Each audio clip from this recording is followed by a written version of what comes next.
بیٹھے ہوئے ہیں امامین العسکریین علیہمُ السلام،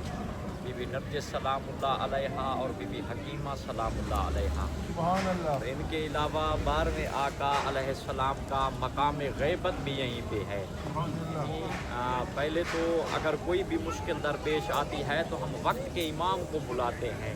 یہ چند لحظے اور لمحے اس ذات کبریا نے آپ کو دیے ہیں کہ آپ اپنے دل کی مرادیں 12ویں امام کی بارگاہ میں بتائیں گے۔ آپ اپنے دل کی مرادیں، اپنے دل کی باتیں امام علیہ السلام کی بارگاہ میں بتائیں گے، اور ہم امام زمانہ اجل اللہ فرجہ شریف کے مقام غیبت کے بالکل قریب ہیں۔ یقیناً ہمارا یہ عقیدہ ہے کہ ہمارا امام موجود تھا، ہمارا امام موجود ہے اور ہمارا امام موجود رہے گا، کیونکہ ہم امام زمانہ اجل اللہ فرجہ شریف کی غیبت کے اوپر ہمارا ایمان ہے کہ امام زمانہ اجل اللہ فرجہ شریف، اور جو امام علیہ السلام کو نہیں مانتے کیونکہ ہم سامرہ میں موجود ہیں، مولا کے مقام غیبت کے اوپر موجود ہیں، ہمارا یہ عقیدہ ہے کہ ہمارا امام ہمارے دل کی حالات سنتا ہے، ہمارے مانگنے میں دیر ہے، امام کی عطا کرنے میں دیر نہیں ہے، کہ جہاں پر ہم گناہگار موجود ہیں، جو ہم اپنی حاجات مولا کی بارگاہ میں پیش کریں گے، اور جو نہیں مانتے تھے منصور دوانکی کے دربار میں جب دشمن نے یہ کہا کہ نبوت کے اوپر بات ختم ہو گئی ہے، امامت کی ضرورت ہی نہیں ہے، چھٹے امام کا دور تھا، امام علیہ السلام نے اپنے شاگرد حشام کو یہ فرمایا، مولا فرماتے ہیں جا کے وجود امام زمانہ ثابت کر کے آ، اور جب وہ جاتا ہے منصور دوانکی کے دربار میں اور وہیں جا کے ایک ایسا مناظرہ کرتا ہے، زہرین آپ کی سامرہ میں یہ ایک مناظرہ اور ایک ایسا وجود امام زمانہ کے اوپر دلیل یاد کر کے جانا، تاکہ لوگوں کو بتانا ہم بے وارث نہیں ہیں، ہمارا 12واں آقا موجود ہے،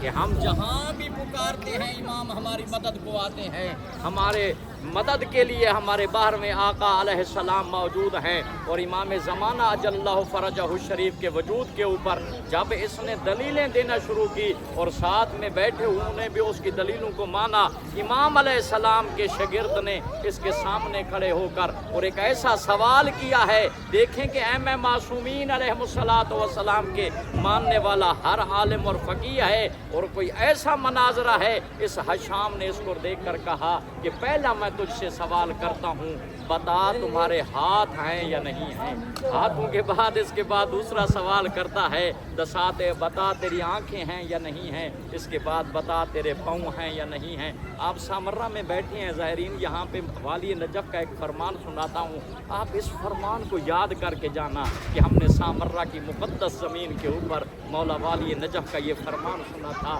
علی امیر المؤمنین فرماتے ہیں جو مجھ علی کے چاہنے والا ہے 4 مقامات کے اوپر اپنے 4 اعضاء کے اوپر قابو رکھے گا، مولا فرماتے ہیں وقت عبادت اپنے دل پہ قابو رکھے گا،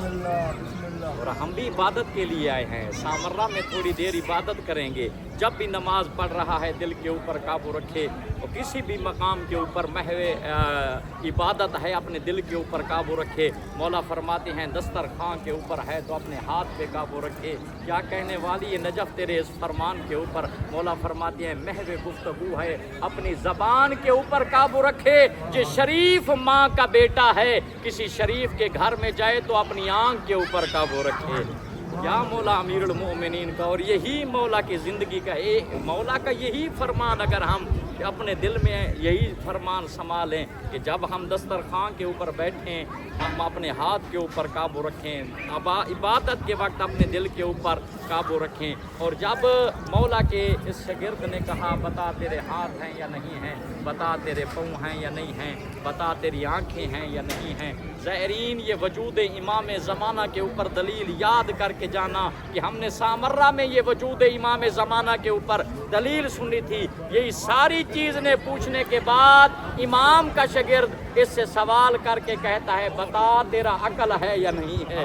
وہ کہتا ہے عقل تو سب چیزوں کی ہادی ہے، عقل ہاتھ کو ہدایت کرتا ہے، یہ چیز اٹھانی ہے تیری ہے، یہ نہیں اٹھانی یہ غیر کی ہے، یہ آنکھوں کو ہدایت کرتا ہے ادھر دیکھنا ہے تیری ماں بہن ہے، ادھر نہیں دیکھنا یہ غیر محرم ہے، یہی بتاتے ہوئے امام کے شاگرد نے اس کی آنکھ میں آنکھ ڈالی، ہم امام کے روضہ اطہر کے امامین العسکریین کے روضہ اطہر کے اوپر بیٹھے ہیں، مقام